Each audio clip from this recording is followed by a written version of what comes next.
A small organization's endpoints must all be protected. But what are endpoints? And what can a small healthcare organization do to protect their endpoints? Pretty much every provider or staff member who interacts with patients' health or payment information at a healthcare organization does so at digital endpoints.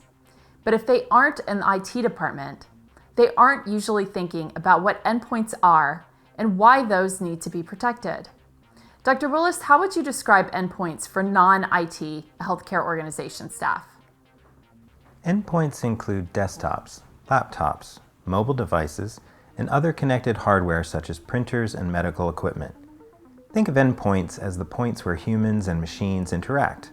You want to ensure that medical providers and staff are using endpoints in the most secure manner possible, and that your organization invests in low and no-cost policies and technology solutions to help protect endpoints against cyber attacks.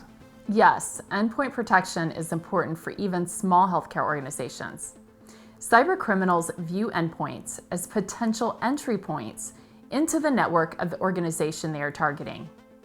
And they often see small healthcare organizations as vulnerable targets.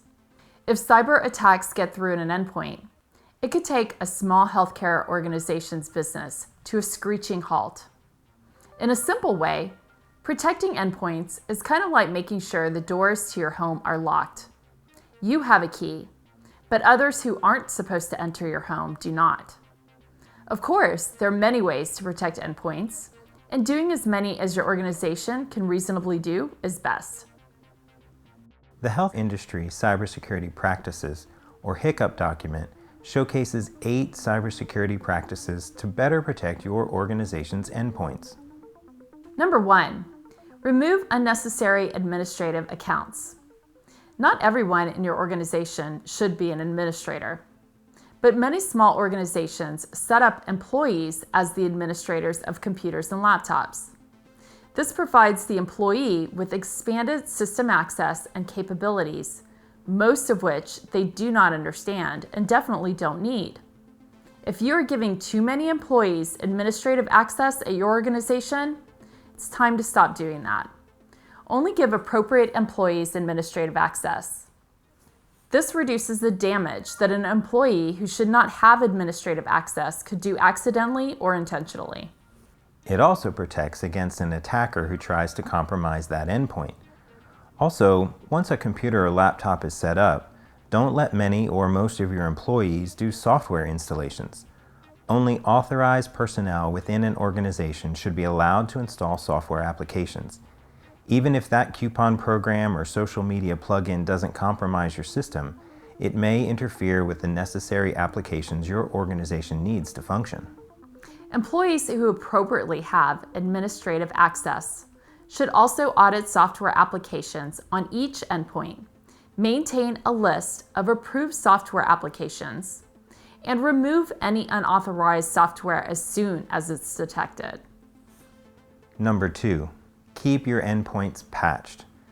Patching means regularly updating systems to thwart threats or remove vulnerabilities that can be exploited by attackers. Each patch modifies a software application, making it more difficult for hackers to affect the most current version of that software.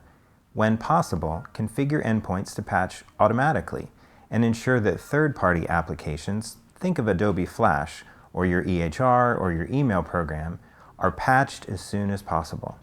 This advice also applies to operating systems like Windows and Mac OS, as well as the firmware of medical devices. Number 3, implement antivirus software. Most of you already do this, but it's still very important, so I don't mind saying it. Antivirus software is readily available at a low cost, and it's effective at protecting endpoints from many computer viruses, malware, spam, and ransomware threats. Each and every endpoint in your organization should be equipped with antivirus software that is configured to update automatically. Antivirus software is important for your mobile devices as well. Agreed.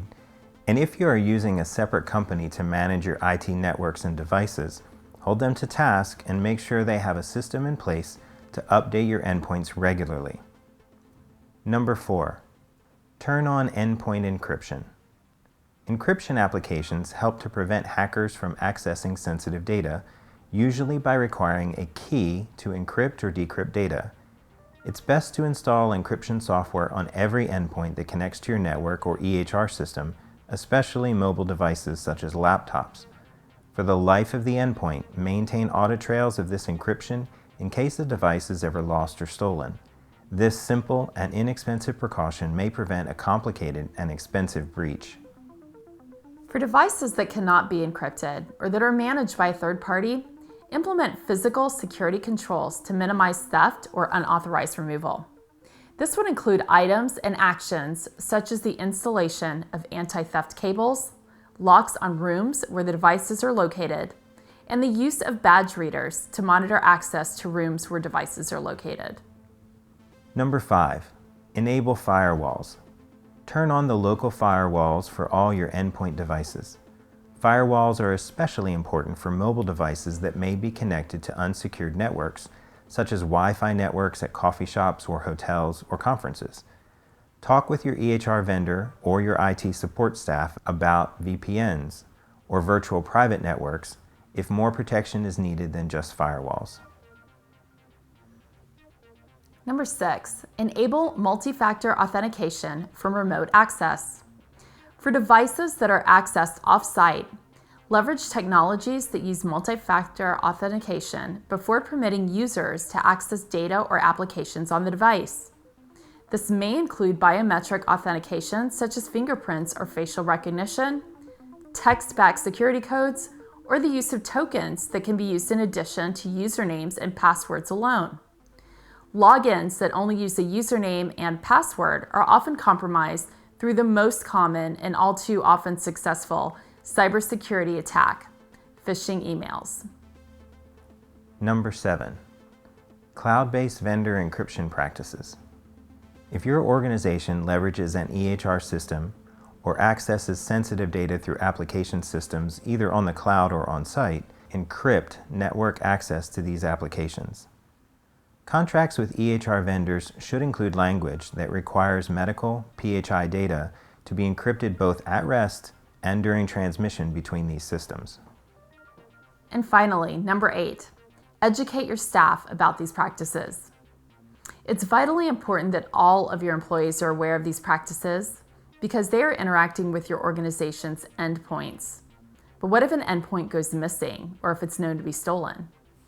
If an endpoint goes missing or is stolen, educate your employees to report the loss or theft of any endpoint within their control to the appropriate designated security officer inside the organization as soon as possible. If you don't have a designated security officer, designate one. Following these simple plans can help reduce the threat of attacks and minimize the impact in the event equipment or data are lost or stolen. So protect those endpoints.